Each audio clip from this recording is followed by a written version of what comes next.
Assalamualaikum warahmatullahi wabarakatuh. Sobat Harum yang berbahagia, yuk bergabung di Harum Channel yang informatif, edukatif, dan inovatif. Caranya gampang banget kok, klik subscribe dan bunyikan loncengnya, serta ikuti kami juga di akun media sosial kami, @harumchannel. Terima kasih.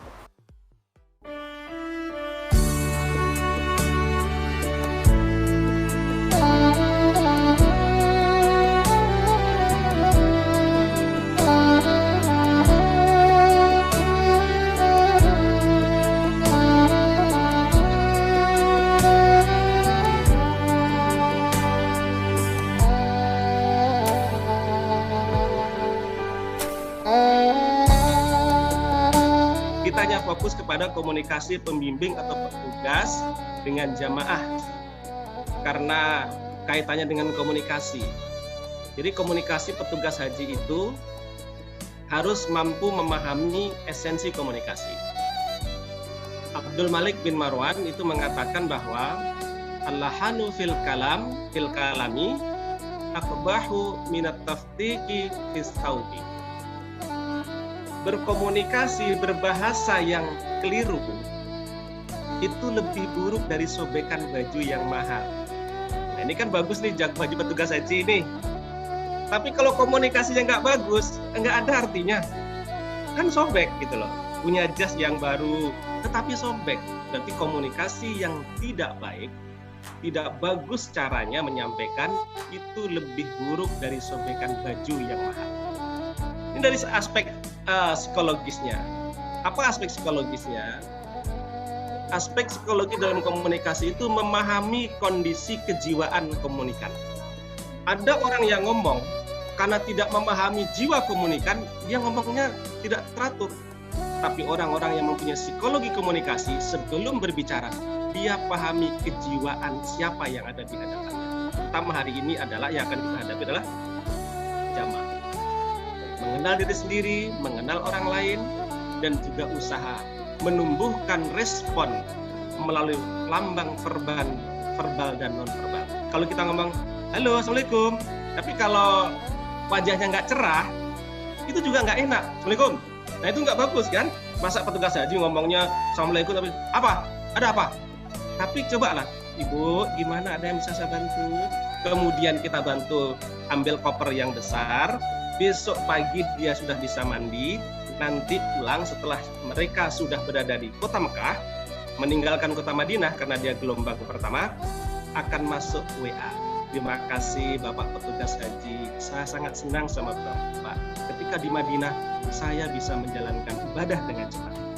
Karena Bapak menemukan koper saya secara cepat. Kenapa? Karena kita pandai. Oleh karena itu praksisnya ketika dalam berkomunikasi para petugas haji mampu untuk menumbuhkan dramatic effect atau daya tarik sebagai salah satu fungsi petugas haji. Jadi ketika kita harus belajar komunikasi di mana? Ya Allah memerintahkan kepada kita wa qul li ibadi yaqulul lati hi ahsan. Dan katakanlah kepada hambaku ya Muhammad, hendaklah mereka mengucapkan perkataan yang benar. Karena ingat, kalau informasi tidak benar, setan itu berpeluang memperdayakan kita. Inasyaitona yanzagu bainahum inasyaitona kana liinsani. Kebutuhan manusia dari sisi psikologis secara umur dan terutama lansia, Pak F kemarin, pertama itu mintanya disayangi. Jadi jamaah haji ternyata psikologis orang itu disayangi. Cobalah Pak Kiai Naif Adnan juga ingin disayangi kan, bentuk-bentuk sayang yang lain gitu ya. Jamaah juga begitu, nggak perlu di sana tuh dimarahin. Loh, saya kan baru datang kok marah-marah. Kadang-kadang kita pula dimarahin karena ketua kloternya DPRD provinsi gitu. Anda siapa? Saya petugas Pak. Saya juga petugas. Ya, damai saja gitu loh. Lawanlah kemarahannya dengan keramahan. Lawanlah kesombongan dengan kelembutan hatimu. Gitu. Kemudian inginnya dihargai. Ya walaupun di sana ketua kloter, kemudian di Indonesia dia itu rektor atau profesor atau dosen atau dokter, tapi ternyata juga ya nggak apa-apa lah dihargai juga. Tapi ingat, mereka juga kita harus dihargai gitu. Yang ternyata orang itu ingin dihargai, walaupun di sana tidak harus membawa itu, tapi ternyata kadang muncul juga. Kemudian setiap orang inginnya dipahami. Sambutan ketua sektor pertama, sektor 1 Madinah, Kita di sini sebagai petugas haji itu adalah pertama memahami orang lain dan memposisikan diri. Ternyata kita harus semua orang kalau ingin enak komunikasi. Kemudian kebutuhan manusia dari sisi psikologis adalah ingin merasa aman. Yang harus kita praktekkan adalah ini. Penerapan psikologis bagi petugas haji berdasarkan psikologi rahmat Allah. Penuh perhatian. Allah itu penuh perhatian, maka petugas haji juga harus banyak penuh perhatian sama jamaah haji. Yang kedua, memperlakukan jamaah haji dengan penuh keadilan. Karena Allah memperlakukan kita dengan penuh keadilan. Memberikan banyak informasi kepada jamaah haji. Itu Allah juga banyak memperhatikan kepada kita dalam bentuk-bentuk yang lain. Kemudian Allah memaafkan hambanya. Maka petugas juga harus banyak memaafkan jamaah